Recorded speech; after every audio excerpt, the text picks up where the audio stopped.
Hari Om. And next mantra 29 is Jiva and Guna. And we come to the point when we start talking about the Guna term. Raju Bado Yatha Shyena Katopya Krishyate Punach Guna Bada Shtasa Jiva Pranapanena Karshati. Translation is: just as a falcon tied by the string flies up and is drawn back down, similarly the Jiva bound by the Gunas is attracted by prana and apana. Very interesting visualization and analogy. Commentary. Jiva, or the individual self, is here compared to a falcon. And what is the Jiva? We talked about the 2 mantras before, so just come back if you just tuned in and don't know what we're talking about. Jiva, this individual soul consciousness. Yeah. Just as the falcon is bound by the string, so the Jiva is bound by the Gunas, or attributes of Prakriti, which govern every aspect of life. And usually we talk about these Gunas. It's described here below. These Gunas, 3 main points of existence. Trinity. In our religion, for example, Christianity, it's explained as a Trinity.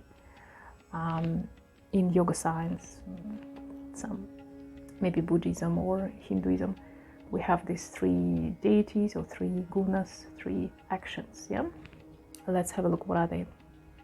3 aspects of life. Prakriti has 3 attributes or qualities: sattva, balance; rajas, activity; and tamas, stability. So one of these Jiva, sattva, is constant, make sure that everything balanced out. So if we have negative, we're going to have positive. If the energy is dissipating, some energy going to come. If you're cooling down something somewhere, it's something going to warm up, this kind of stuff. Rajas, activity, so you can keep going. And tamas, something that keep everything stable. Yeah. Sometimes tamas might be considered to be like a negative, not good, but we need stability as well to perceive in this. We cannot be constantly at activity. As I say, everything has to be balanced out, and the balanced out is sattva responsible for that. In science, these 3 attributes represent vibration, motion, and inertia. Very important physical process. 3 gunas interact with the pranas on the physical, subtle, and causal dimensions. This interaction causes the consciousness to experience dissipation, concentration, peace or anxiety, heaviness or lightness, and other physical, mental, emotional, and psychic states. Due to the interaction of the gunas, the consciousness becomes dispersed and cannot remain steady and one-pointed. So although we need these gunas to exist, in the same time it says that's the one that keep us this, yearning for balanced for the yoga practice.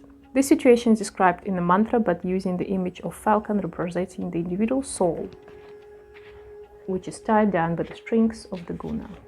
And the 3 of them. Due to the attraction of prana, the falcon flies up as far as the strings will allow, and then again he pulled downwards by the forces of apana. Similarly, the consciousness is limited and controlled by the gunas and fluctuates continuously between extroversion and introversion, dynamism and inertia. In this way, the self passes through innumerable rounds of birth and death until it is liberated from the bondage of Prakriti and the Gunas. Very detailed description. I don't know if I will have to comment on that, how it's actually happening with analogy to the falcon. Yeah? The Yoga Sutras states that the self or consciousness become free from the influence of Prakriti, its attributes, the gunas, and the pranas, by passing through the different phases of evolution. The consciousness is said to be liberated when this influence ceases to have any hold over it. And that's basically the liberation process. Or some people think it's kind of like this nirvana thing. When you go into the nirvana, it's one of the stages, and the full liberation will come when you fully unbounded from gunas. And as long as we're concerned living on this planet, it's very hard to do. The moment you liberate it here, this kind of like your soul, Jiva, is ready to go further. There's no more point of existence here. Many scriptures describes that the presence on this planet of Jivas is the point to, you pulled in all these 3 different directions by these gunas. Although they maintain us and they're beautiful, at the same time they stop us or delay us from getting higher. And that's the point to reincarnation in this world today. And it's not understanding that something that's bad happening on this planet, we shouldn't stop doing this. It's just showing you that it exists because of that. Yeah, it doesn't mean it's good. It's not justify any not very positive actions in your opinion, but it's just showing you that there's still different types of rivers arriving, and they are in different state of evolution, let's say, of your spiritual growth. And often we come from different levels, and that's when misunderstanding comes in. So, and it's a very fundamental and important understanding of community, society, people, because all these studies, it's interesting to research, they're all showing that every part of people, every part of it, doesn't matter your region, where you are on the planet, who you are. Every community group will have, similar with the animals, will have this, there's a percentage of souls that tend to do one and percentage of souls to do another. Ones who not agree, who anarchists, other ones who want to control everything, and other ones who just want to do nothing.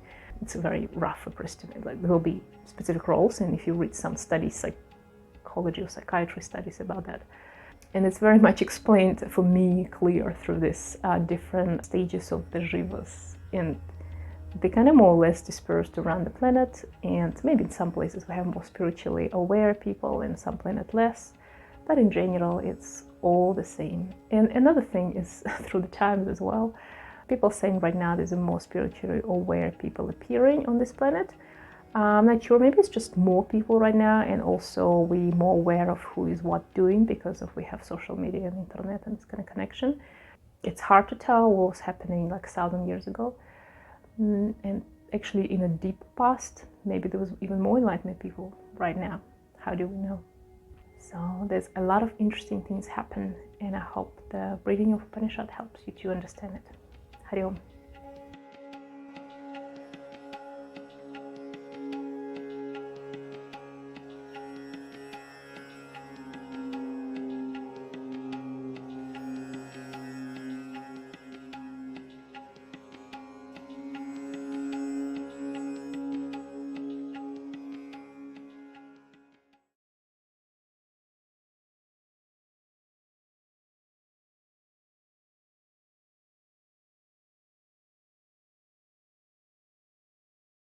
Hari Om, and we continue with the mantra 3031, A, Nor of Yoga.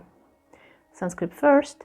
Pranapana Vashu Jiva Hyatshachrudvam Cha Gachati Apanah Karshati Pranam Pranopanavena Karshati Urdvadach Samshita Vetu Yo Yanati Sa Yogavit. In translation is, so the jiva, influenced by prana and apana, ascends and descends. For prana draws apana up, and apana draws prana down.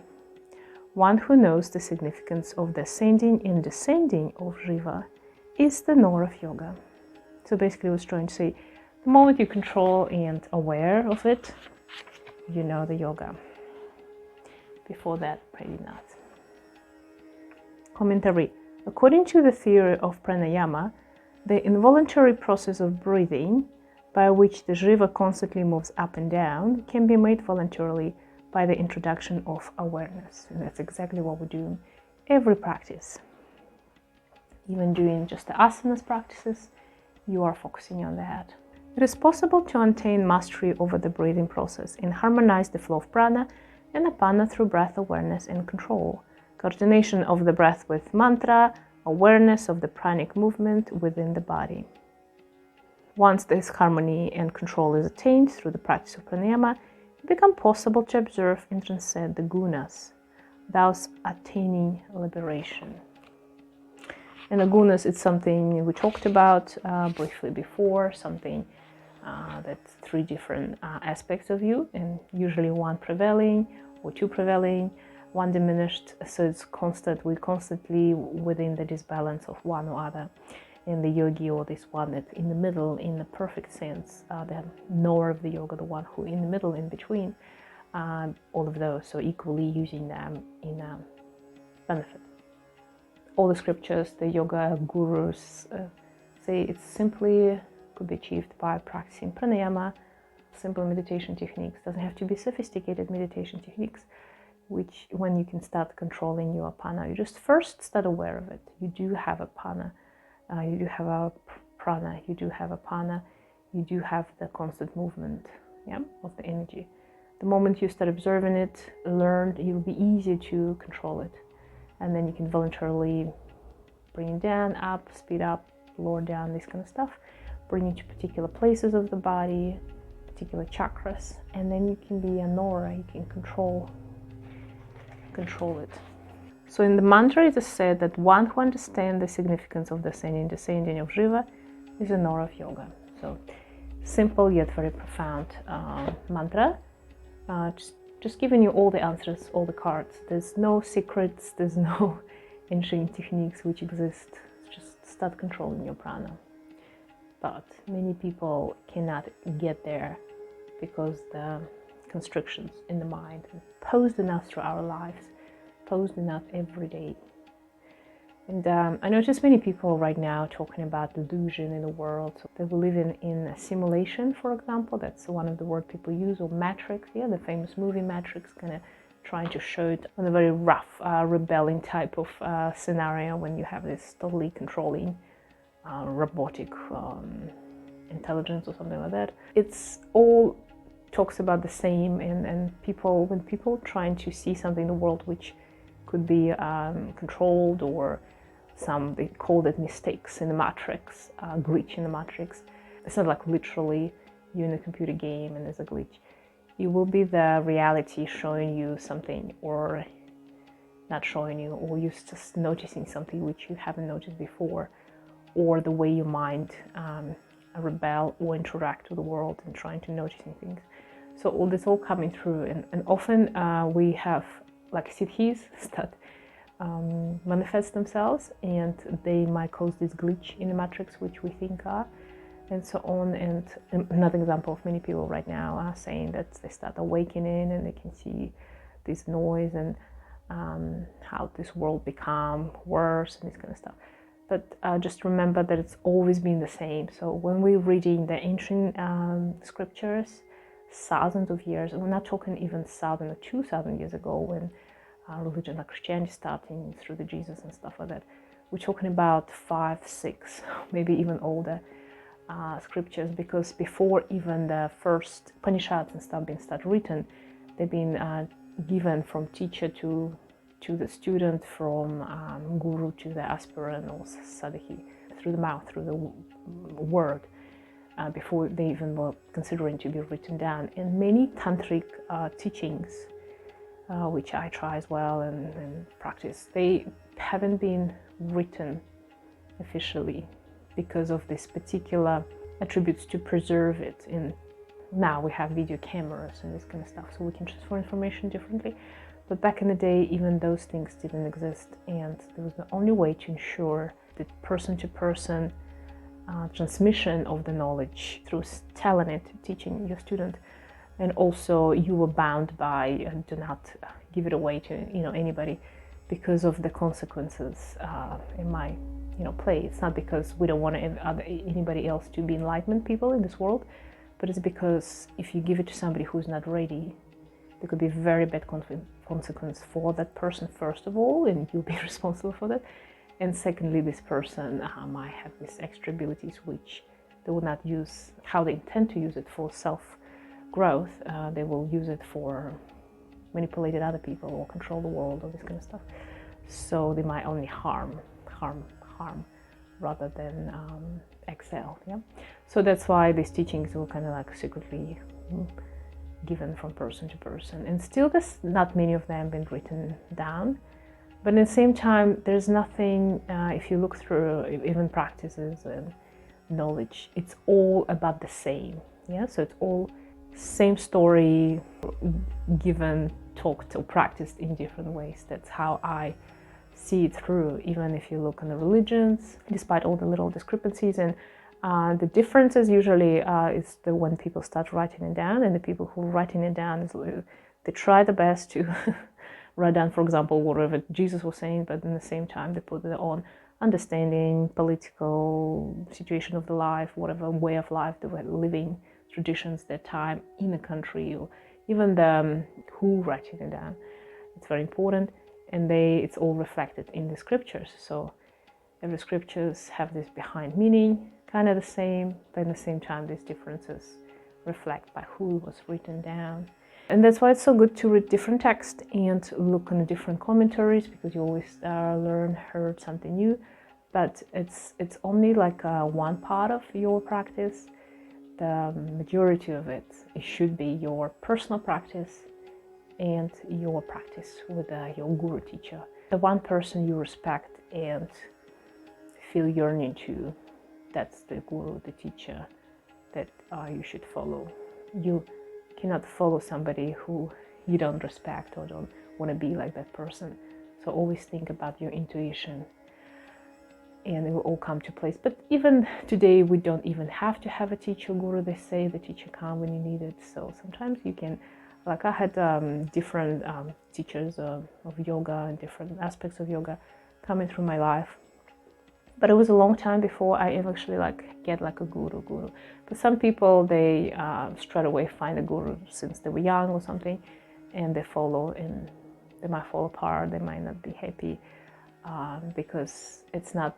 Most of the time, it's not about actually the teacher or the guru. I mean by the teacher, I mean yoga discipline, who teach you practices and stuff like that, who really know her.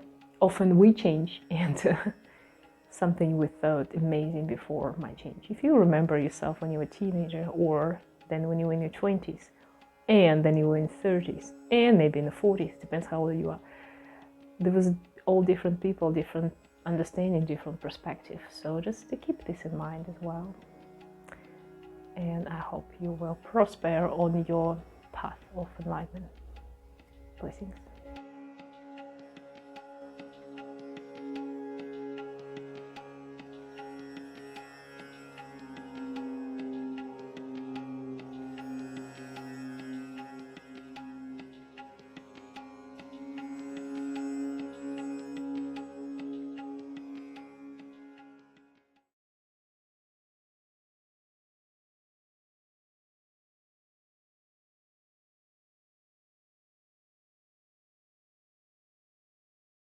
Hari Om, let's continue next mantra 31B, 32, 33, Japa Gayatri. Many of you familiar with the Gayatri mantra, you chanting it often, and it's one of the kind of common pop culture of yoga right now.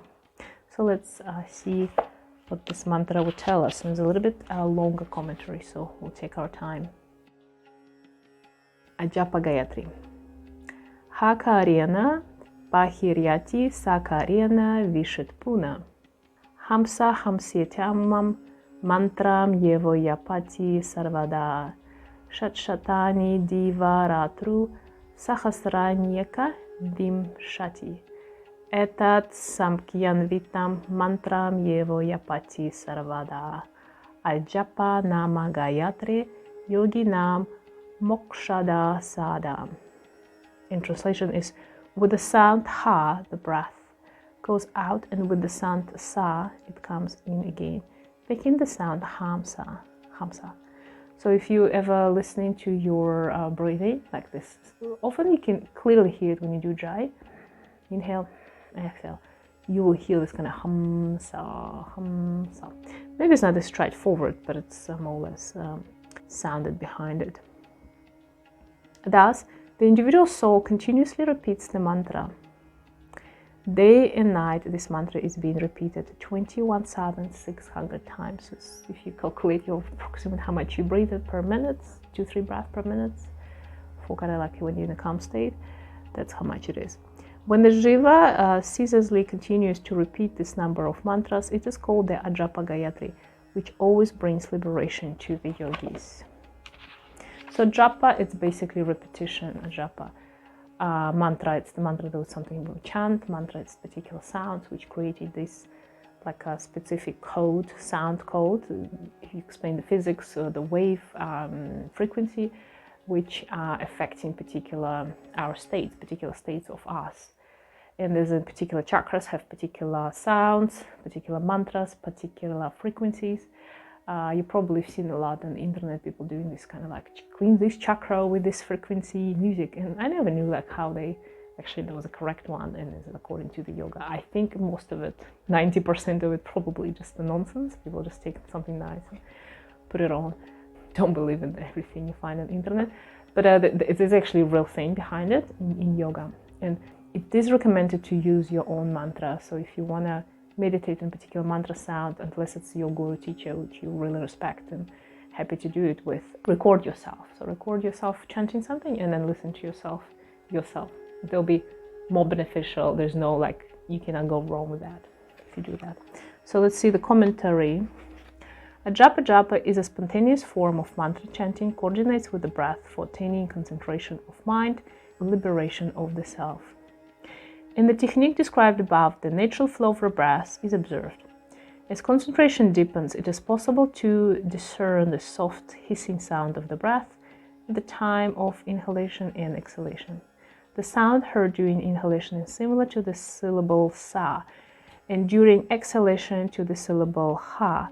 This sound, which is produced by the breath, has been accepted in yoga as a mantra or subtle sound vibration conducive for meditation. In the yogic text, it explains that the mantra hamsa or soham, which is soham, hamsa, it's the same sound.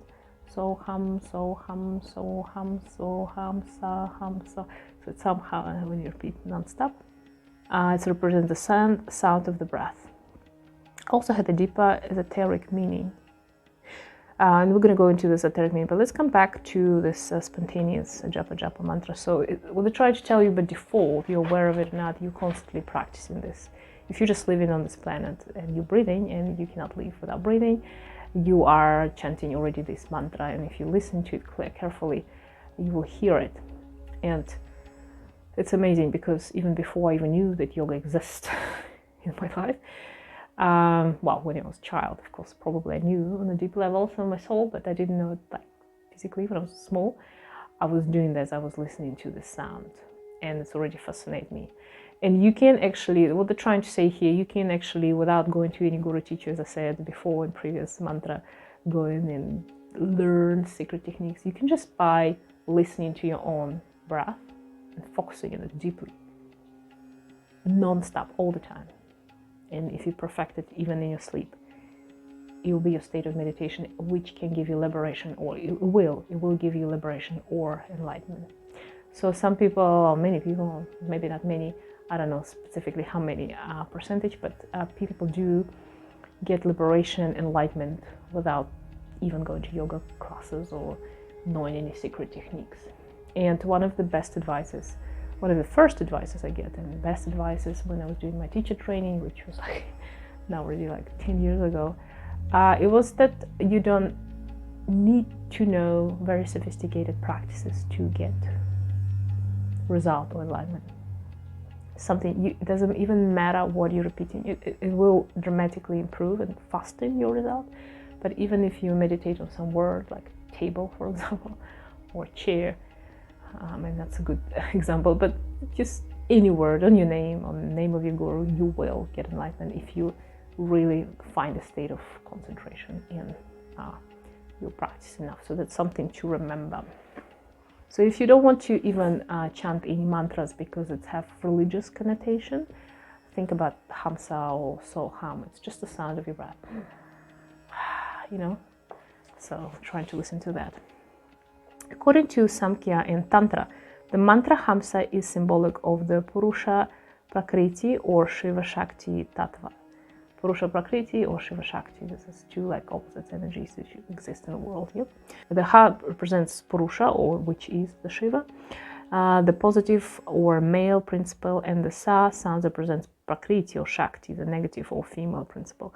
And as I understand, the Ha, it's the Shiva Shakti, the one that basically been existing, and then he created Prakriti or Shakti to just observe yourself. So this love affair between two. And that's where duality start existing in this world. The negative or female principle. The combination of the Shiva Shakti or Purusha Prakriti principles produces the mantra Hamsa. In this way, the entire manifest universe has evolved out of this sound vibration. And this comes to this, every scriptures, any religion will tell you the first was the sound. And the sound was Amin or Om, which is Om is Oming, you know. I don't know any other religious so well, but I know that they do they say similar things. In the beginning there was this vibration, the sound, which is Om, basically, our Om. So we don't say Om, we usually say Aum, so it's 3 syllables, 2 syllables, and humming, and which is the according to all the yogi teachers, it is the first in universal sound. Again, it have nothing to do with religion or are you Hindu, are you Islamic, nothing to do with that. Om, Aum is just universal sound. And they say when they're recording the frequency of the sound of Om and compare it with the frequency we can hear from universe or planets, solar systems, they're producing this vibration, same frequencies. The Hamsa mantra has been reversed in the Vedantic tradition and is known as Soham, basically Hamsa. The difference is that the Hamsa mantra, the emphasis is on the outgoing breath or the Shiva principle, whereas in the Soha mantra, the emphasis is on the ingoing breath or the Shakti principle. But it doesn't matter because in your meditation, you're repeating it and it's just going in a circle. When meditation on the breath and its mantra is performed for short duration, such as half an hour or 1 hour at a time, then it's called Ajapa Japa or spontaneous mantra meditation. However, when Ajapa Japa continues throughout the day and night without any break, that's what I said, then it is known as Ajapa Gayatri. It has been observed that over a 24-hour period, a person normally breathes about 21,600 times. By maintaining unbroken awareness of each breath together with the Hamsa or Soham mantra for 24 hours continuously without any fluctuation of the concentration, the highest level of spiritual experience is attained. So you see, to get liberated right now, today, just start it now, and in 24 hours, you'll be liberated. Ajapa Japa is a complete meditation technique in itself, which leads to the practitioner from the preliminary stages of meditation to the final goal of emancipation. In this way, it is a method of great psychological and spiritual importance. In the initial stages, it helps to balance and harmonize the pranas and the faculties of the mind. Later on, its harmonized state acts as a springboard to attain higher spiritual experience. And in the final stages, with the Japa Gayatri becomes ongoing, it leads the consciousness to the ultimate reality. And that's what all my teachers, gurus were saying, and that's what they do practice, and that's what all we're trying to do. It's just become aware of your every inhale, exhale, and you will get liberated.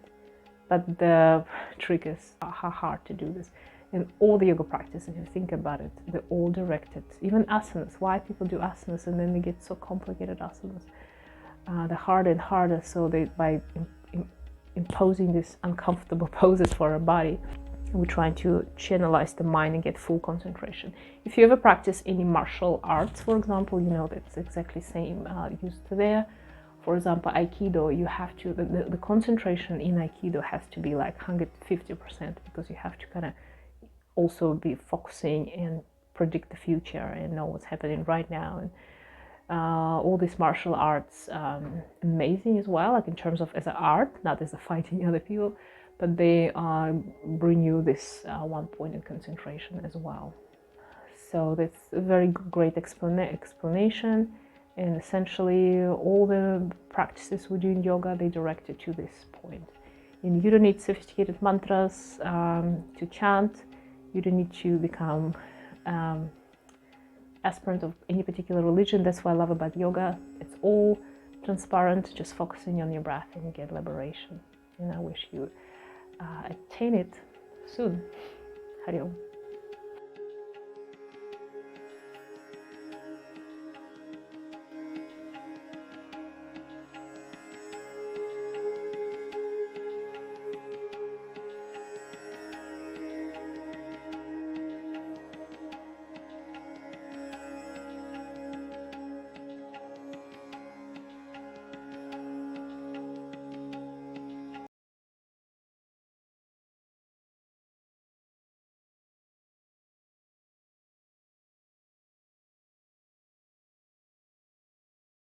Hari Om and welcome. Continue with Upanishads. Next mantra, 34-35, knowledge of Ajapa Gayatri. And we talk about Ajapa Gayatri in the previous mantra. Now we're going to dive deeper into the mantra.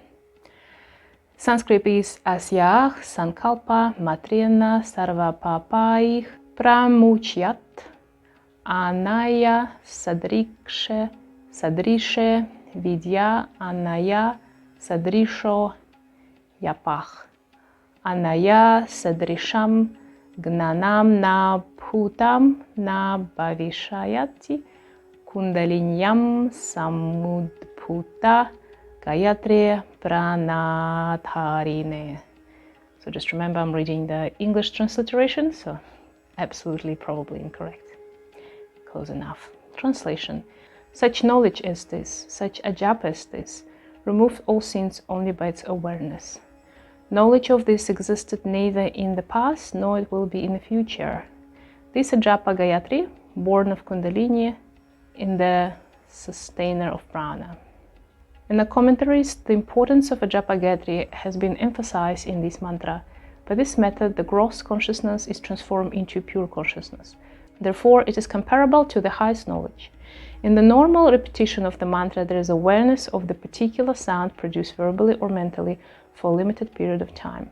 Whereas in Ajapa Gayatri, the mantra is not produced verbally or mentally, but by the natural rhythm of the breath, which is a constant physical process.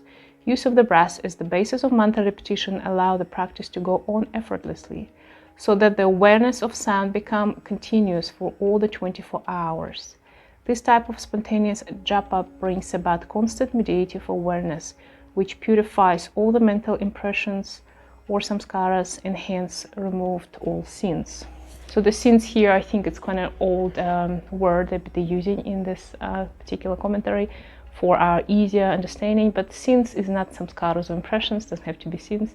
It's just something that's been recorded on us and something that be bothering and causing our discomfort, disbalance here. And as we talked many times, the ultimate goal of any yoga practitioner is to clean up this, get rid of all the samskaras, impressions, because that's what pull you from one side to the other, from one extreme to the other, and come back to the middle, to the self, to the pureness of yourself, where you're not affected by anything that's happening with you or outside.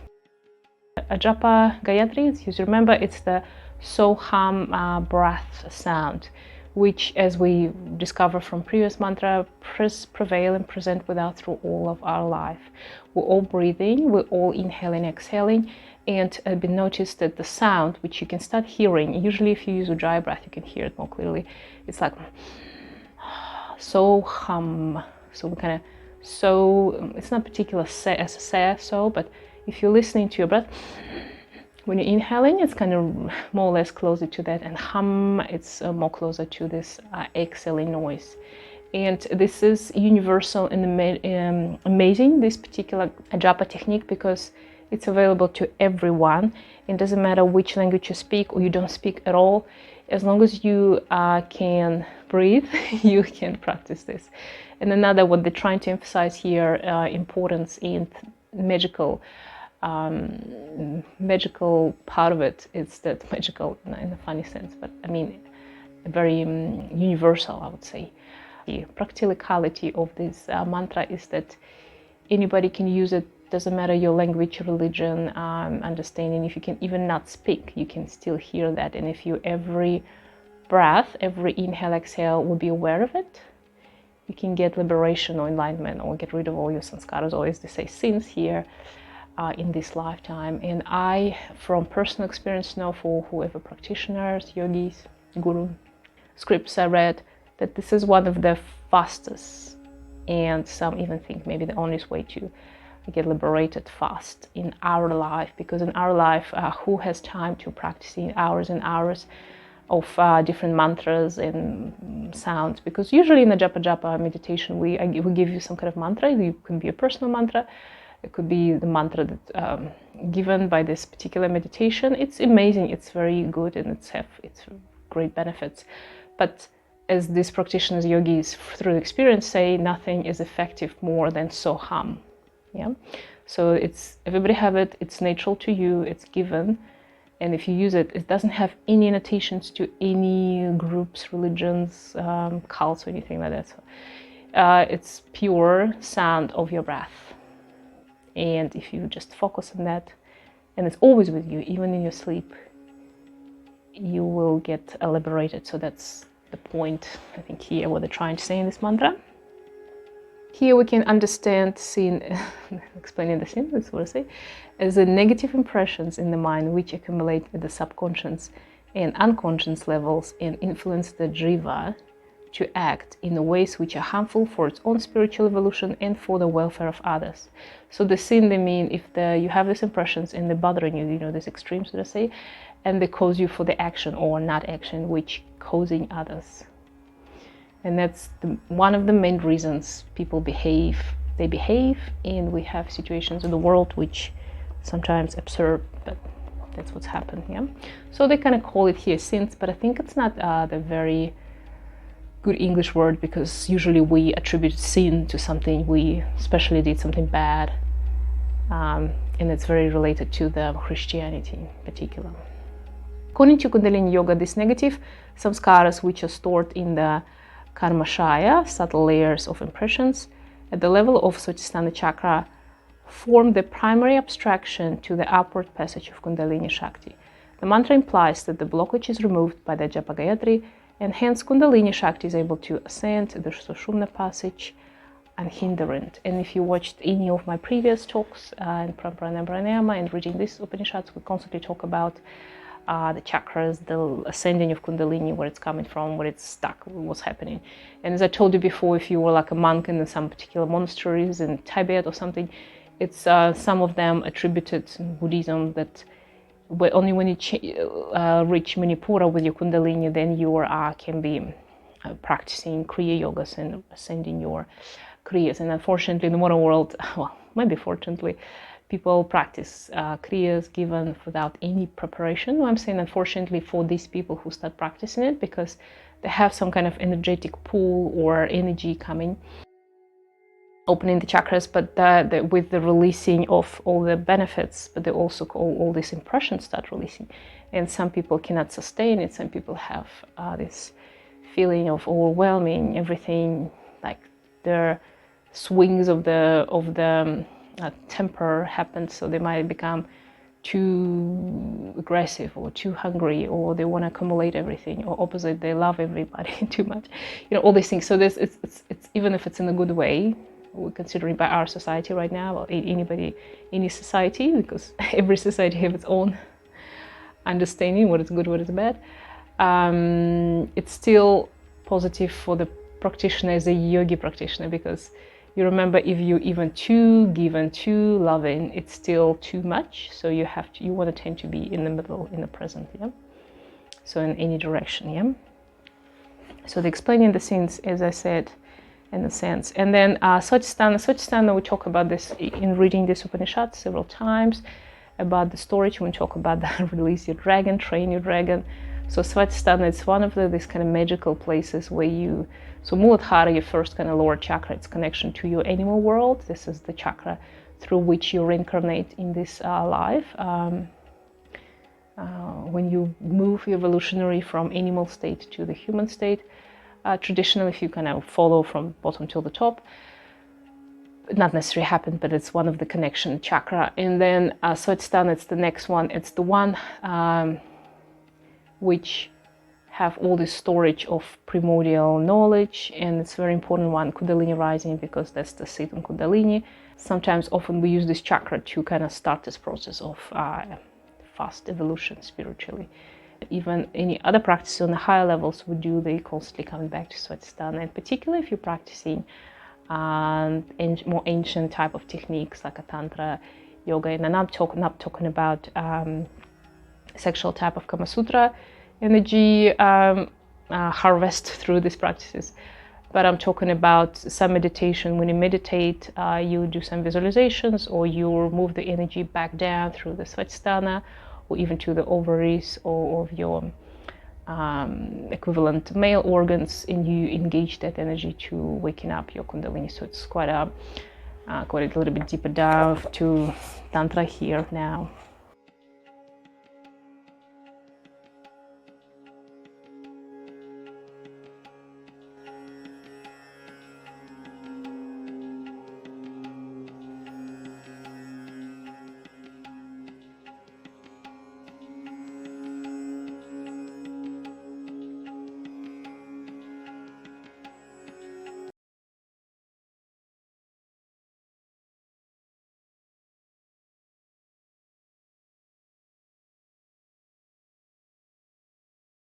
The next mantra declares that knowledge of this Ajapa Gayatri existed neither in the past nor will be in the future. So what does it mean? This statement, in a way, is of emphasizing the spontaneous equality of Japa Japa, that which has no existence in the past or future exists only in the present moment. Awareness of past and future implies mental or intellectual memory and rotational conceptualization, whereas awareness of the present moment is purely spontaneous. Only that awareness, which is experimental and free from intellectualization, can be perceived by the pure mind, and it is without any elusive covering. The spontaneous experience of the present moment is only possible when the accumulation of negative impressions have been rooted out of the deeper level of consciousness. And I will, I don't know, when I'm doing these conversations here, like reading, and I don't had a degree in, knowledge of Upanishads and this kind of stuff, as you can know from my reading Sanskrit. But I do have a personal experience through my life, which I can remember, or previous lives, which I could remember, something I heard, something I accumulated through the life. And read the commentary, understand for myself. That's the first reason why I'm doing these recordings.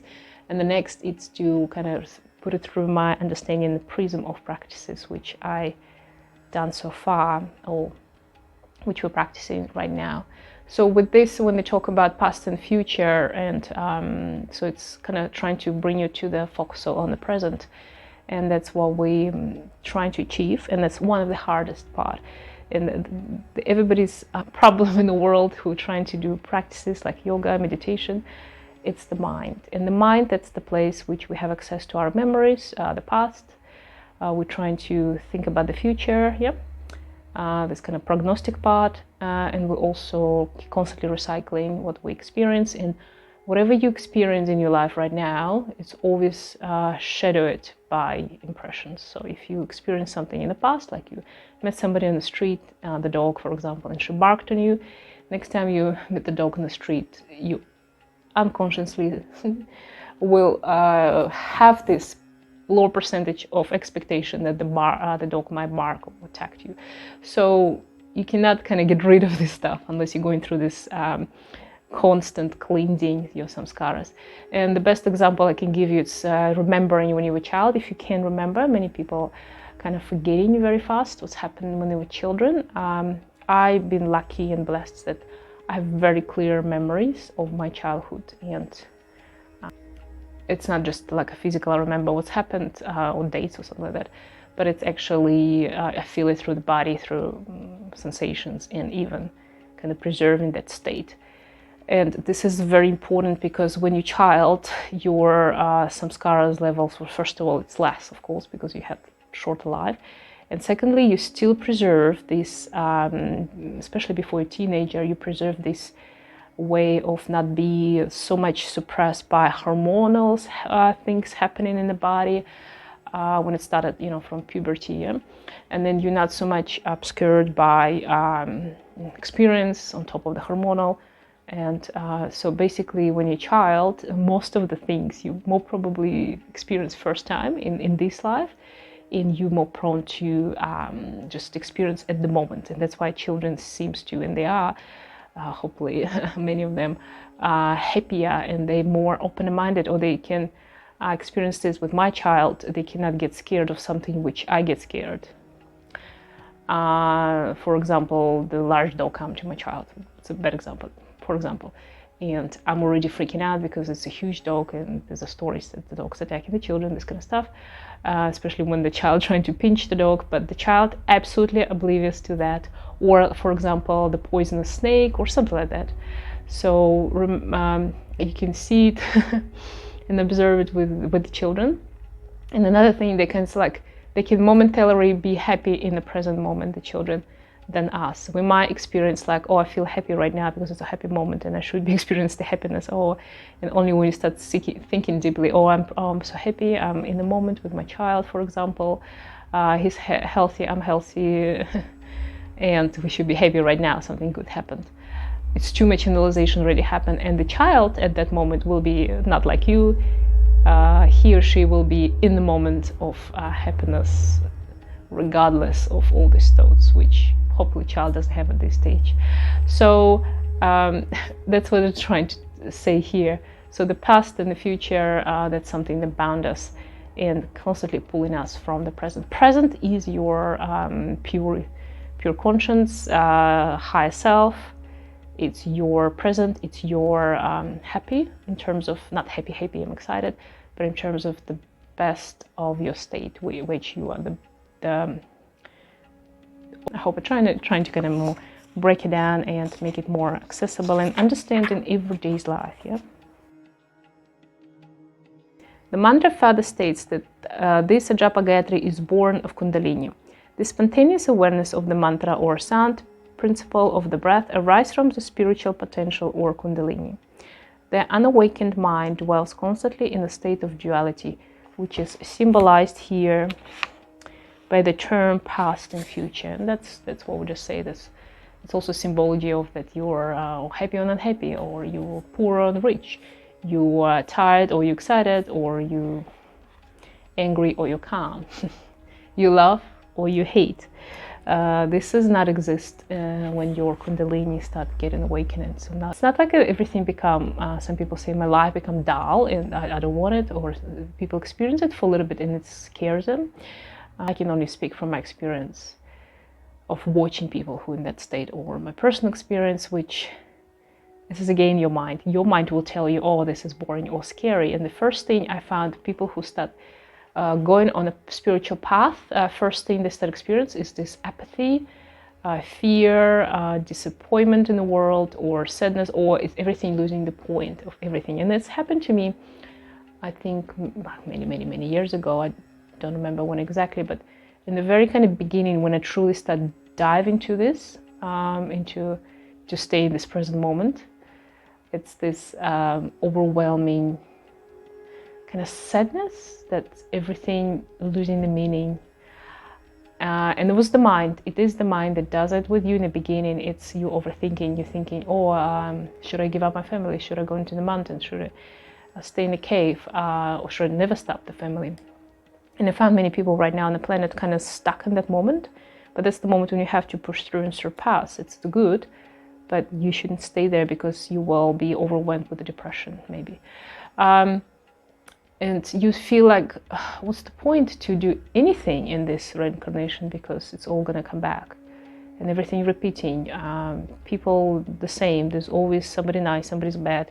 People doing the same mistakes, even we doing the same mistakes non-stop.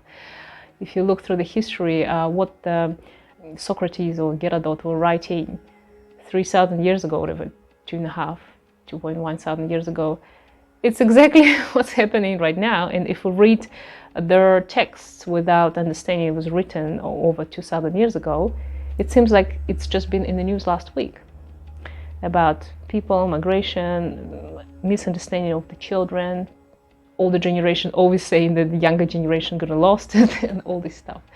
It's gonna bring you to apathy. And then you understanding that the exactly same patterns was happened 6,000 years ago when you read Upanishads or Ramayana or Bhagavad Gita and all this kind of stuff. So yes, that's the truth. No matter how fancy we look like, how different our clothes, materials, if we're using iPhone or the clay tablet, we are the same internally. And we're all on evolutionary, self-evolutionary paths, and everybody on different levels. So that's the diversity of the people around you. explained by that. That's my personal understanding. So let's finish this mantra. The spontaneous experience of the present moment, which is attributed to a japa gayatri, refers to the state of unified or transcendent awareness, which is beyond duality. So we tend to go beyond duality. Hence, a japa gayatri in the natural quality or state of kundalini, and by bringing about this state consciously, one is able to activate the kundalini directly. So I don't think we should kind of like, we're trying to get rid of duality. You cannot get rid of duality unless you just don't live in this world anymore. So there's a breath and a breath. It's inhale, exhale. There's a duality. That's it. You cannot stop it unless you stop breathing, which you will not exist anymore in this world. But the mastery and as they say, the kundalini start only being awakened when you go through that. So when and the inhale and the exhale, exactly the same and the part of something one for you, and everything around this world, as well as the evil and good. You know, you then just totally understand that no more evil exists. So the evil, it's the part of the good. It's like the black, it's the part of the white. Yeah. The white, the light, yeah, which is, we see the bright light is the white color. When there's all the black around us, when the light open up, the black disappears. So the black is just a delusion. So all the evil, negative, it's just an illusion that exists in the duality world. And essentially there's only one exists. It's the high conscience, the unconditional love. According to yoga, Kundalini Shakti is synonymous with Mahaprana, the unmanifested aspects of prana, which is responsible for all creation and life at the cosmic level. Japa Gayatri is a spontaneous state of perception born of Kundalini, is therefore described here as Prahandharani, the base, the holder, the sustainer of prana, from which all manifestation or creation transpires. So we consider the Kundalini Shakti as a Mahaprana, unmanifested aspects of prana, and it's responsible for creation of this everything in the life or the cosmic level. And the Gayatri basically bringing back to this Prahandharani, the base, the holder, the sustainer of prana.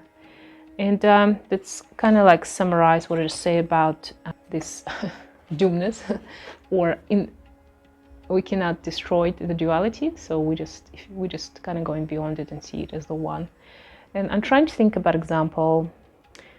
I don't know if it's a good example or not, but for example, if you do knitting or crochet or something, when you're doing it, you know, you have one string, yeah, and you folded it in a way, and you know, this is a one knot, second knot, whatever we call them, in the knitting, and then it's kind of like divided, duality, each is individual, which a little bit better, different, this kind of stuff, and it's all made from this one string or different colors.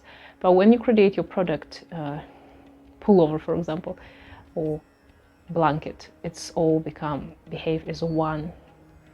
So when you're kind of on the level of knitting it, you're thinking about each thread and each of the loop you do in it, it's separate, it's the duality. But when you create the product, it suddenly possess different qualities and importance, and it's not so much important each of the part, although it's the part of it. Maybe it's the bad example, but that's how I felt like when you transcend and go beyond.